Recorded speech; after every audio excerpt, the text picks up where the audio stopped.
Bonjour à tous et à toutes, content de vous retrouver. Genèse 41, verset 42.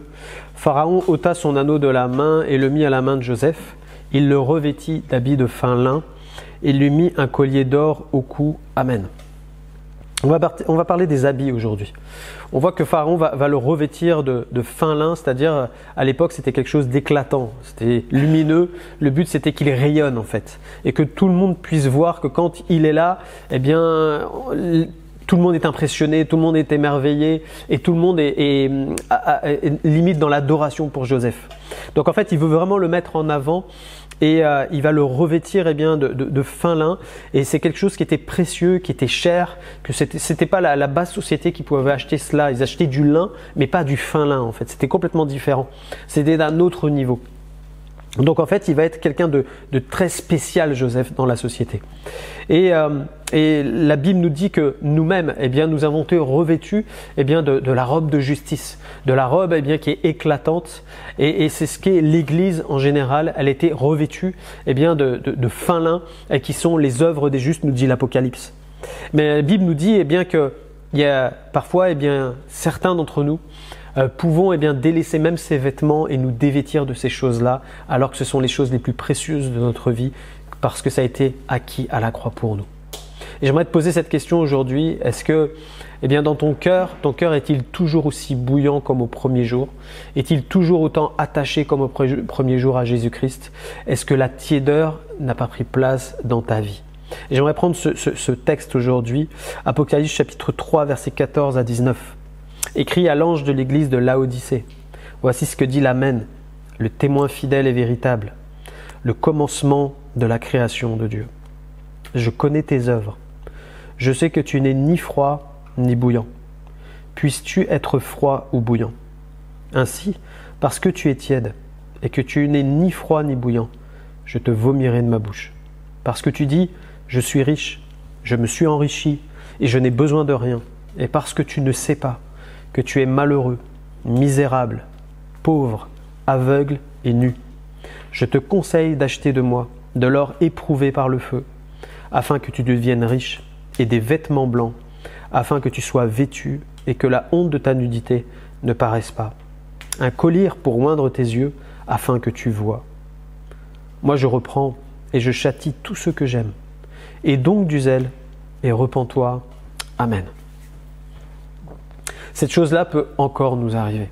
Si Jésus-Christ l'a consigné dans sa parole par le Saint-Esprit et a écrit à l'époque à cette église-là de Laodicée, c'est parce que ça reste un exemple pour nous et un avertissement pour nos vies, parce que la tiédeur peut venir comme nous dévêtir à ses yeux.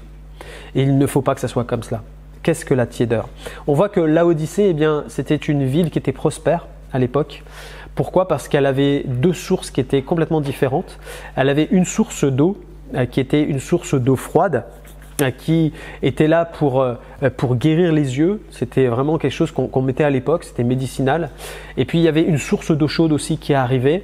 Et donc les gens prenaient comme des bains, etc. Ça leur faisait du bien au niveau du corps. Donc en fait c'était un endroit vraiment thermal, comme on dirait aujourd'hui, comme en France. On a des lieux comme cela.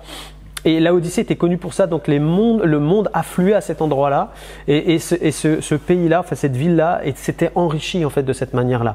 L'église qui était là au début était une église bouillante pour le Seigneur, une église qui était vraiment animée par l'amour pour Christ, était reconnaissante, consacrée, ne laissait pas de place à l'adversaire ou quoi que ce soit.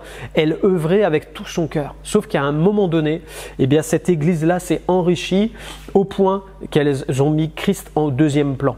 Et c'est ce que Jésus va dire. Tu dis que tu es riche, que tu t'es enrichi, mais en fait tu sais même pas que tu n'as plus rien en fait aujourd'hui, que tu as tout perdu, que notre relation est en train de se distendre et que tu es en train de mal finir alors que tu as très bien commencé. La tiédeur, c'est quoi dans la vie spirituelle? Dans cette église-là, cette eau qui arrivait était soit froide, soit chaude.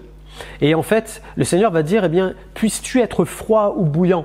C'est-à-dire, ne sois pas entre les deux, parce qu'une eau qui était tiède ne servait à rien. On pouvait ni l'utiliser pour nettoyer les yeux, ni pour se plonger dedans, pour être mieux dans son corps. Donc en fait, il disait, ne sois pas comme cette eau qui va tiédir et qui ne servira plus à rien du tout. Donc en clair, eh bien, le Seigneur dit, un enfant de Dieu, c'est quelqu'un qui a la fraîcheur du Saint-Esprit dans sa vie et qui vient apporter eh bien, cette bénédiction autour de lui parce qu'il a une relation avec le Saint-Esprit, une relation avec Dieu et que tout ce qu'il fait, c'est animé par l'amour de Dieu et par la puissance du Saint-Esprit. Et que c'est ça son moteur en fait. Sa motivation, c'est Christ et Christ seul.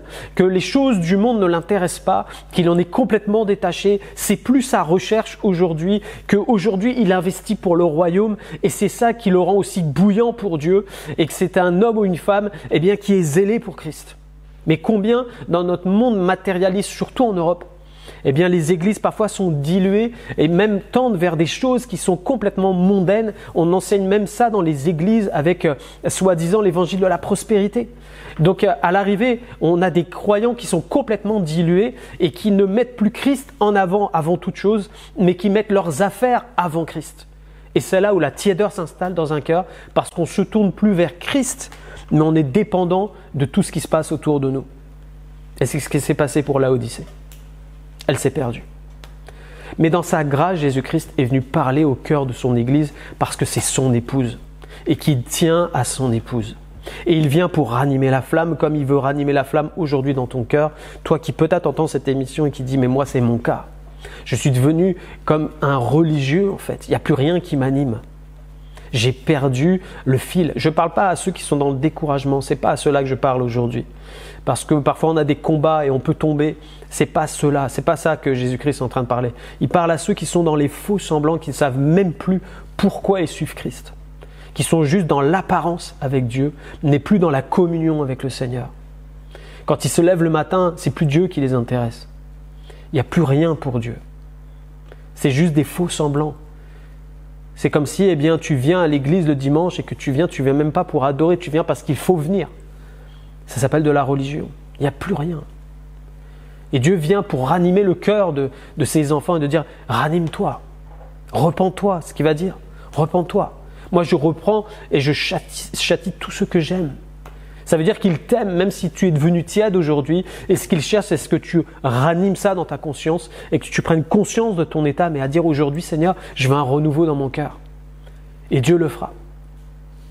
Il leur dit à cette église-là mais venez acheter ces choses-là que vous n'avez plus, le vêtement etc, l'or etc.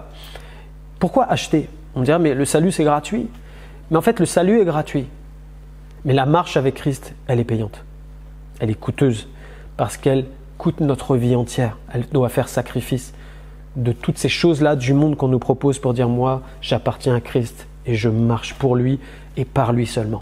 C'est pour ça que Jésus-Christ a dit dans les Écritures, et je terminerai par là avant la prière, « Celui qui veut me suivre, il va falloir qu'il renonce à lui-même, qu'il se charge de sa croix et qu'il me suive. » Mon frère, ma sœur, aujourd'hui, je ne sais pas pourquoi tu as quitté la main de Dieu. Je ne sais pas pourquoi aujourd'hui tu es tombé dans une forme de religiosité. Mais Dieu est capable aujourd'hui de renouveler ta vie. Il n'est pas là pour te juger. Il est là pour te rappeler et pour t'attirer à lui par ses cordages d'amour et te dire « je t'aime toujours ». Je suis capable de souffler sur ton cœur et qu'il y ait un renouveau entre toi et moi, que ma relation avec toi soit renouvelée aujourd'hui. Est-ce que tu le veux? Dieu peut le faire.